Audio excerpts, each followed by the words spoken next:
Welcome. In this quick guide, I'll show exactly how to mute Instagram notifications for 15 minutes using Instagram on your PC.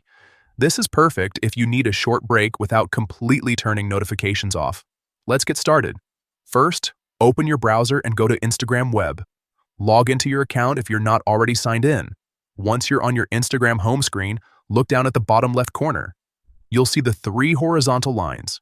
Click on that to open the menu. From here, select Settings. This will take you into your account settings where you can control different options.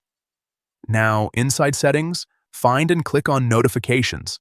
This is where you manage all your notification preferences. Next, click on Push Notifications.